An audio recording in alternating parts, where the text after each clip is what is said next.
அடுத்த பாடல் அடுத்த பதிகம் 2ஆம் திருமுறையில் வர்றதுங்க. இது திருவிராகம். திருவிராகம்னா உங்களுக்கு தெரியும், கொஞ்சம் முடுகிய ஓசை அப்படின்னு அர்த்தம். கட கட கடன் போகும் ஓசை. பாருங்க, ஏடுமலி கொன்றையற விந்து விழ வன்னி மாடவல செஞ்சடையம் மைந்தனிடம் என்பர் கோடுமலி ஞாழல் குற வேறு குற புன்னை நாடுமலி வாசமது வீசிய நல்லாரே. இப்படியே பாட்டு போகும். இப்படி வர்ற பாட்டுக்கு இராகம் அப்படின்னு பேர். அது அராகம் என்று சொல்லுவார்கள்.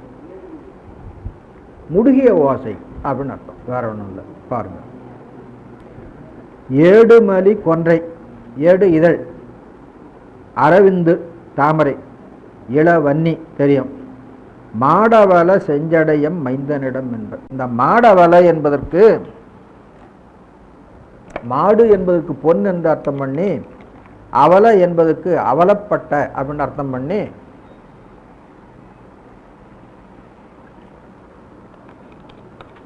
பொண்ணும் கூட இந்த சடையினுடைய அழகு நமக்கு இல்லையே என்று அவலமடையுமா. அவலமடைதல் துன்பப்படுதல்னு அர்த்தம். அத்தகைய செஞ்சடை, மாடு அவல செஞ்சடை அப்படின்னு அர்த்தம் பண்ணுறாங்க. அப்படி அர்த்தம் பண்ண வேண்டியதில்லை, அது கொஞ்சம் சிரமமாக இருக்குது இந்த அர்த்தம் பண்ணுறது. அதனால் மாடு பக்கத்தில், அவல நீர்நிலையை உடைய, அவல் என்ற சொல்லுக்கு பள்ளம்னு அர்த்தம். ஆமாம், இந்த பள்ளம் என்பது நீர் தங்கி இருக்கிற இடம். சிவபெருமானுடைய சடையில் ஏடுமலி கொன்றை இருக்குது, அரவிந்து இருக்குது, இளவன்னி இருக்குது, தண்ணீரும் இருக்குது, கங்கை நீர் இருக்குது. அங்கே கங்கை நீர் தங்குவதற்கேற்ற பள்ளம் இருக்கிறது. அதனால் மாடு பக்கத்தே, பக்கத்தே என்பது என்ன, கொன்றை அரவிந்து வன்னி இவற்றின் பக்கத்தே அவல பள்ளத்தை உடையதாகிய சடை. அவல சடை, அவல பள்ளத்தை உடையதாகிய சடை அப்படின்னு அர்த்தம் பண்ணணும். நேரச்சு மாடு அவல செஞ்சடையம் மைந்தனிடம் என்பர் கோடுமலி ஞாழல் குறவு சுரபுன்னை நாடுமலி வாசமது வீசிய நல்லாரே. ஞாழல் குறவு, அதுவும் கூட வேறாக இருக்கின்ற சுரபுன்னை, இவையெல்லாம் நாடு முழுவதும் மனம் கமழுகிறது. நாடுமலி வாசமது வீசிய நல்லாறு. விண்ணியல் பிறப்பிளவ அரைப்புனல் முடித்த புண்ணியன் இருக்கும் இடம் என்பர் புவி தன்மேல் பண்ணிய நடத்தொடிசை பாடுமடியார்கள் நன்னிய மனத்தின் வழி பாடு செய் நல்லாரே. விண்ணியல் பிறை பிளவு, அரை புனல், அரை புனல் வரணும், ஒலிக்கின்ற புனல்னு அர்த்தம். இது அரை புனல் பாட்டுக்காக மிக்கு வந்திருக்கிறது. முடித்த புண்ணியன், சடையில பிறைப்பிளவினையும் ஒலிக்கின்ற புனல் கங்கையினையும் முடித்தவன், அவன் இருக்கும் இடம் எது என்று சொல்வார்கள். எது? நல்லாறு. அந்த நல்லாறு எப்படிப்பட்டதென்றால், பண்ணிய நடத்தோடு இசைபாடும் அடியார்கள். அடியார்கள் இசை பாடுகிறார்கள், சும்மா பாடுறதில்லை, அந்த இசைக்கு ஏற்றாற் போல தாளமிட்டு கொண்டு ஆடிக்கொண்டு பாடுகிறார்கள். பண்ணிய நடத்தோடு, நடம் என்பது நடனம், ஆட்டம். பண்ணிய நடத்தோடு இசைபாடும் அடியார்கள் நன்னிய மனத்தின் வழிபாடு செய்கின்ற நல்லாறு. அப்போ ஆடி பாடி வழிபாடு செய்கிறார்கள் என்று அர்த்தம் பண்ண. விலங்கிழை மடந்தை மலைமங்கை ஒரு பாகத்து உளங்கொள இருத்திய ஒருத்தனிடம் என்பர். இதுக்கெல்லாம் அர்த்தம் சுலபமாக விளங்கும், பாருங்க. விலங்கிழை மடந்தை உமையம்மை, இழைன்னா ஆபரணம்னு அர்த்தம். விலங்கு இழை மடந்தை, விளங்குகின்ற ஆபரணங்களை அடைந்த மடந்தை. விலங்கிழை மடந்தை, அவ பேர் என்ன? மலைமங்கைன்னு பேர். பார்வதின்னு அர்த்தம். பார்வதி என்பதுக்கு மலைமங்கை அப்படின்னு தமிழ். பர்வதாரசனுடைய புத்திரி பார்வதி, ஆகினால மலைமங்கை. பர்வதம்னா மலைன்னு அர்த்தம். பர்வதத்தினுடைய புதல்வி மங்கை, மலைமங்கை அப்படின்னு அர்த்தம். தாய்மானார் பாட்டு மலைவளர் காதலி பெண் உமையே, பர்வதவர்த்தினி அப்படிங்கிறத மலைவளர் காதலி அப்படின்னு பண்ணியிருக்கிறார். வர்த்தித்தல்னா வளர்த்தல்னு அர்த்தம். பர்வதத்தாலே வளர்க்க பெற்றவள்னு அர்த்தம். உமையம்மை யாருக்கும் குழந்தையாக கர்ப்பத்திலிருந்து கிடந்து பிறக்கிறது இல்லை. உமையம்மை தன்னை யார் விரும்புகிறார்களோ அவரிடத்தில் குழந்தையாக சென்று சிறிது காலம் வளர்ந்திருந்து பின்னர் சிவபெருமானை வந்து அடைவாள் அப்படின்னு தான் எல்லா புராணங்களையும் சொல்லப்படும். அதனால் பர்வத வர்தனி, வர்தனின்னா மலையாலே வளர்க்கப்பட்டவர். அதனால் அவர் என்ன பண்ண, மலை வளர் காதலி பெண் உமையே. காதலன்னா மகன் அர்த்தம், காதலின்னா மகள்னு அர்த்தம். பழைய தமிழ் வழக்கத்தில் காதலன் என்று சொன்னால் இந்த சிறு பிள்ளைகளாக இருக்காங்க இல்லையா, அதுக்கு பேர். அதை போல் பெண்பாலாக இருந்தால் காதலி அப்படின்னு சொல்லுவாங்க. சொற்கள் ஒவ்வொரு காலத்தில் ஒவ்வொரு பொருளை வழங்கி கொண்டிருக்கும். ஒரே காலத்திலையும் கூட ஒவ்வொரு இடத்துல ஒவ்வொரு விதமான பொருளை வழங்கும். அதை மலைவளர் காதலி பெண் உமையே, மலைவளர் காதலியாகிய உமைப்பெண் அப்படின்னு ஒரு அர்த்தம் பாருங்க. விலங்கிழை மடந்தை மலைமங்கை ஒரு பாகத்து உளங்கொள இருத்திய ஒருத்தனிடம் என்பர் வளங்கெழுவு தீபமொடு தூபம் மலர் தூவி நலன் கெழுவி நாளும் வழிபாடு செய் நல்லாறு. இதன் தலபுராணங்க. திருநள்ளாற்றில் நலன் சென்று தூப தீபத்தோடு வழிபாடு செய்தானாம், அதை சொல்கிறார். இதை வச்சுட்டு தான் அந்த நலவெண்பா நைடதம் இதிலெல்லாம் நலனுடைய வரலாறு பாடியிருக்கிறாங்க. அவன் அந்த ஸ்தலத்தில் வந்து தன்னுடைய துன்பங்கள்லாம் நீங்கினதாக புராணம். அதை வைத்துக்கொண்டு தான் நாம் இப்போ அங்கே போயிட்டுருக்குறோம். அவன் போய் பெருமானை தான் வழிபாடு பண்ணான், நாம் போய் பெருமானை மறந்துட்டு சனியை தான் வழிபாடு பண்ணிகிட்ருக்குறோம். அதுக்கு என்னடானா அவன் சனியை அவன் கேட்டுக்கிட்டானா, நான் உங்கள் சந்நிதியிலே முன்னால் இருந்து வரவங்களுக்கெல்லாம் துன்பத்தை நீக்கும்படியாக எனக்கு அருள் செய்யணும். சரி, அந்த அதிகாரம் உனக்கு கொடுக்குறேன், நீ முன்னால் உட்காந்துரு, வரவங்களாம் உன்னையே கும்பிட்டு போட்டோம் அப்படின்னு சொல்லி பெருமான் கொடுத்தாரு போல் தெரியும். பாருங்க, கொக்கரவர் கூன்மதியர் கோவர் கொக்கு அரவு இவற்றை உடையவர். கொக்கு என்பது மா. கொக்கு அரவர் கூன்மதியர் கோவர் திருமேனி செக்கர், மேனி செந்நிறமாக இருக்கும், அவர் சேரும் இடம் என்பர் தடம் மூழ்கி புக்கு அரவர் விஞ்சையரும் விண்ணவரும் நன்னி நக்கரவர் நாம நினைவு எய்திய நல்லாரி. திருக்கோயிலுக்கு தரிசனத்துக்கு போகணும்னா முதல்ல தீர்த்த குளத்தில் குளிச்சுட்டு போகணும். அது சொல்ல தடம் மூழ்கி தீர்த்தத்தில் குளிச்சுட்டு யார் யார் போனாங்க, புக்கு புகுந்து, அரவர் நாகலோகத்தவர், விஞ்சையர் வித்யாதர்கள், விண்ணவர் தேவலோகத்தவர், இவரெல்லாம் நன்னி நக்கரவர் நாமம் நினைவெய்திய நல்லாறு. கோயிலில் புகுந்து என்ன பண்ணாங்க, நக்கன் சிவபெருமானுக்கு பேர். திசைகளையே ஆடையாக உடையவன் அர்த்தம், ஆடை இல்லாதவன் அர்த்தம். அது அப்படி சொல்றதில்லை, திசைகளையே ஆடையாக உடையவன். அவனுடைய நாமத்தை நினைக்கிறார்கள், நினைக்கா தியானிக்கிறார்கள் அர்த்தம். நாமம் நினைவெய்திய நல்லாறு. நெஞ்சம் இது கண்டுகொள் உனக்கு என நினைந்தார் வஞ்சமது அறுத்தருளும் மற்றவனை வானோர் அஞ்ச முதுகாகி அவர் கைதொழ எழுந்த நஞ்சு அமுது செய்தவன் இருப்பிடம் நல்லாய். சிவபெருமான் தன்னை வந்து வழிபட்டவர்களுடைய துன்பத்தை நீக்குவார். அதை அறிந்தவர்கள்லாம் தங்கள் மனத்துக்கு புத்தி சொல்லுவார்கள். என்னவென்று புத்தி சொல்வார்கள், மனமே இதை பாரு, இவன் வழிபட்டான், இவனுக்கு சிவபெருமான் இவ்வாறு அருள் செய்தார், அதுபோல் நீ வழிபடு, வழிபட்டால் உனக்கு அருள் கிடைக்கும் அப்படின்ட்டு. பாருங்க, நெஞ்சம் இது கண்டுகொள் உனக்கு, உனக்கு உரிய பொருளாக இதனை நீ அறிந்து கொள்க.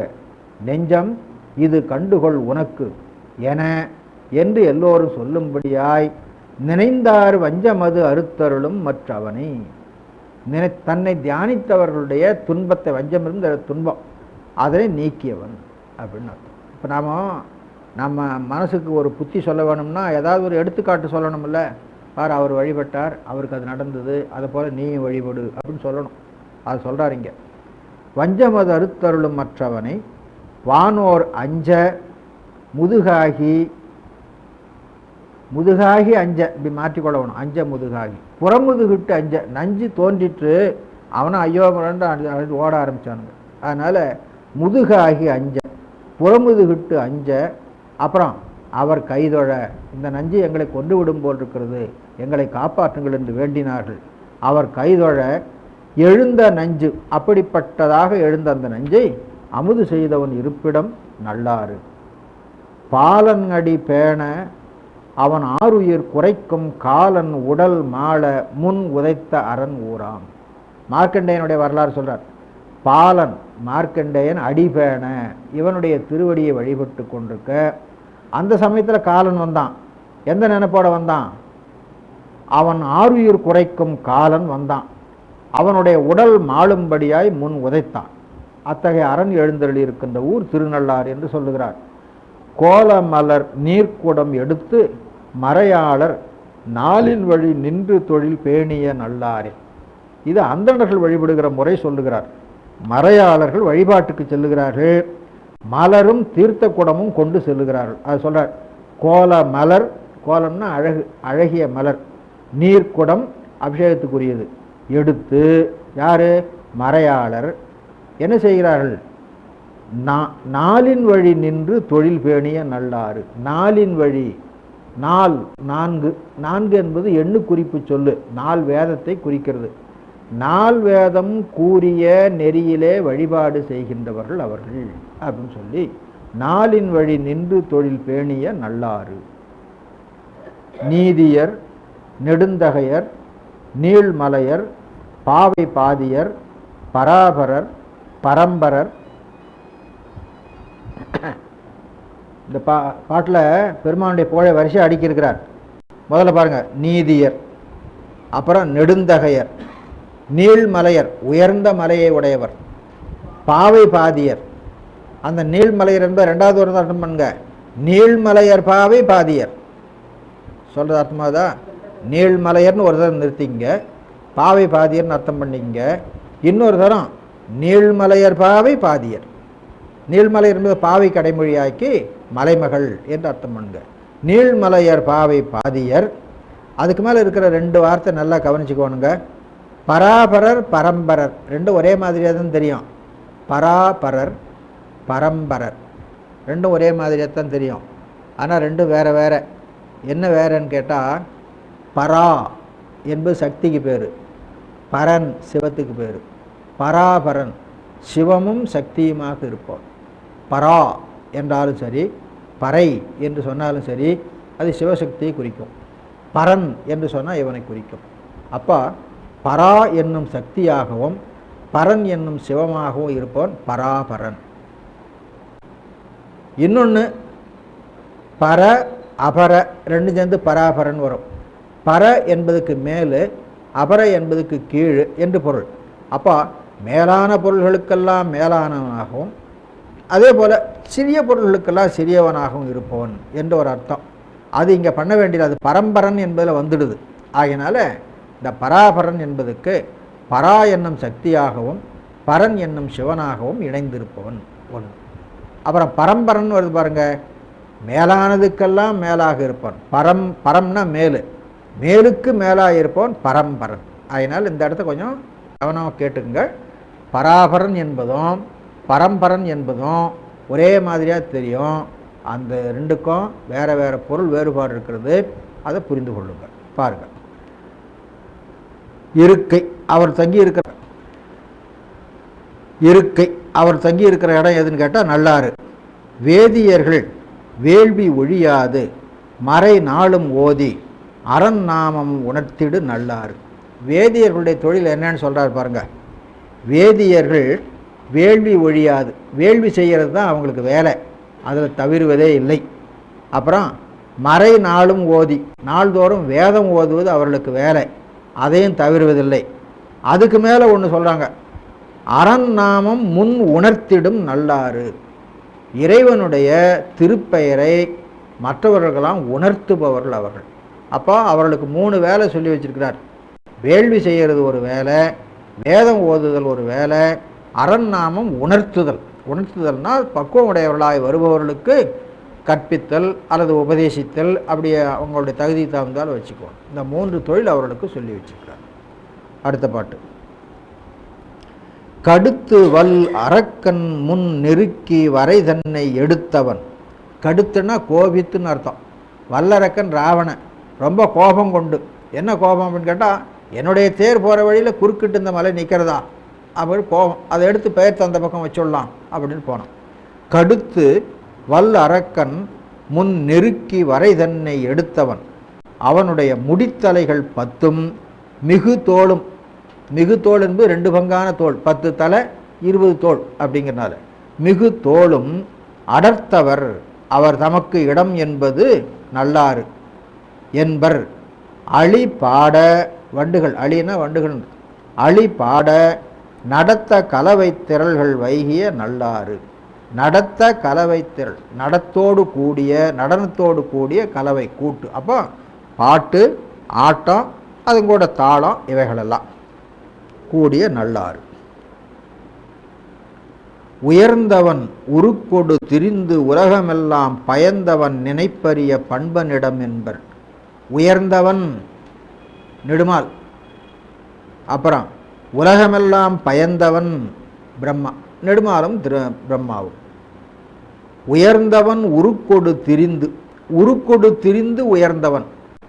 அதை என்ன பண்ணணும், முதல்ல குறுகிய உருவம் கொண்டு சென்று பின்னர் திரிந்து உயர்ந்தவன். உருக்கொடு திரிந்து உயர்ந்தவன். உருக்கொடு உயர்ந்தவன் என்பது பின்னால் வர்றதுனால முன்னால் உருக்கொடு என்பதுக்கு குள்ளமான வடிவத்தை கொண்டு சென்று அப்புறம் திரிந்து அந்த குள்ளமான வடிவத்திலிருந்து மாறி உயர்ந்தவன். அதாவது வாமன அவதாரம் என்றும் திருவிக்கிரம அவதாரம் என்று சொல்கிறது. அவதாரத்தில் வாமன அவதாரம் தான் சேர்த்தி. அந்த வாமன அவதாரத்தின் கதையில் கடைசி நிலை என்னன்னு கேட்டால் அவன் திருவிக்கிரமனாக வளர்ந்தான். அதனால் வாமனன் திருவிக்கிரமன் அப்படிங்கிற 2 நிலையும் இங்கே சொல்லப்பட்டிருக்கிறது என்று கொள்ள வேண்டும். உயர்ந்தவன் உருக்கொடு திரிந்து உலகமெல்லாம் பயந்தவன் நினைப்பரிய பண்பனிடம் என்பர் வியந்து அமரர் மெச்ச மலர் மல்கு பொழில் எங்கும் நயந்தரும் வேத ஒலியா திருநள்ளாறு. எங்கும் நயந்தரும் வேத ஒலி பொருந்தி இருக்கின்ற, வேத ஒலி ஆர் திருநள்ளாறு, ஆர்னா பொருந்தி இருக்கின்ற அர்த்தம். பொழில் எங்கும் நிறைந்திருக்கிறது. ஆகினால தேவர்கள்லாம் வந்தாங்க, பரவாயில்லையே இந்த ஸ்தலம் ரொம்ப நல்லா இருக்குது, நிறைய பொழில்கள் இருக்குது, பொழில்களில் மலர் நிறைஞ்சிருக்குது, இது பூசைக்கு உரியதாக இருக்கும் அப்படின்னு அவங்க ரொம்ப பாராட்டினாரலாம். அது சொல்கிறார் பாருங்க, வியந்து அமரர் மெச்ச மலர் மல்கு பொழில். அமரலெல்லாம் மெச்சும்படியாய் மலர்கள் நிறைந்திருக்கின்ற பொழில், அந்த பொழில்கள் எங்கும் நயந்தரும் வேத ஒலி ஆர் திருநள்ளாறு. சிந்தை திருகல் சமணர் தேரர் தவம் என்னும் பந்தனை அறுத்தருளுகின்ற பரமன் ஊர். இந்த 2 தொடர் நல்லா ஞாபகம் வச்சுங்க. சிந்தையன்கண்ணே திருகலை உடைய சமணர். திருகல் அப்படின்னா நேரான சிந்தனை இல்லை, கொஞ்சம் கோணலான சிந்தனைன்னு அர்த்தம். திருகலாகிய சிந்தை திருத்தலாம். திருவிடை மருதூர் வழிபட்டா சிந்தையில் இருக்கிற திருகெல்லாம் போகுமா. திருகலாகிய சிந்தை திருத்தலாம், பெருகலான் தவம் அப்படின்னு சொல்லி பாடுறார். அது மாதிரி இந்த சமணர்கள் திருகல் சிந்தை உடையவர்கள். சிந்தை திருகல் சமணர் தேரர். அவங்க தவம் அப்படின்னு ஒரு வழியை சொல்லுவாங்க. நாமெல்லாம் போனோமானா சமணர்கள் வாங்க வாங்க எங்கள் சமயத்தில் நின்றால் தான் உங்களுக்கு முத்தி கிடைக்கும், எங்கள் சமயத்தில் நின்று நாங்கள் சொல்ல மாதிரி தவம் பண்ணுங்க அப்படின்வாங்க. அது தவம் முத்திக்குரிய தவம் இல்லை, பந்தனைக்குரிய தவம். அதாவது பெத்தத்துக்கு உரிய தவம், முத்திக்கு உரிய தவம் இல்லை அவங்க சொல்லுவது. அதனால் என்ன சொல்கிறார், தவம் என்னும் பந்தனை. தவம் என்ற சொல்லாலே நமக்கு சொல்லுகின்ற பந்தம், பிணிப்பு, பாசம், கட்டு, அதனை அறுத்தருளுகின்ற பரமன். மந்தம் முழவம் தரு விழா ஒலியும் வேத சந்தம் விரவி. வேதம் என்பது இசையோடு பாடக்கூடியது, அதிலும் குறிப்பாக சாமவேதம் என்பது இசையோடு பாடக்கூடியது. அதனால் வேத சந்தம் விரவி பொழில் முழங்கிய நல்லாரே. ஆடல் அறவார் சடையன் ஆயிழை தன்னோடும் நாடு மலிவெய்திட இருந்தவன் நல்லாற்றை மாடமலி காழிவளர் பந்தனது. சம்பந்தன் என்பது பந்தன் வரும். பந்தனது செஞ்சொல் பாடல் உடையாரை அடையா பழிகள் நோயே. திருஞான சம்பந்தருடைய பாடலை பாடும் பழக்கமுடையவர்களை பழி அடையாது, நோய் அடையாது அப்படின்னு சொல்லி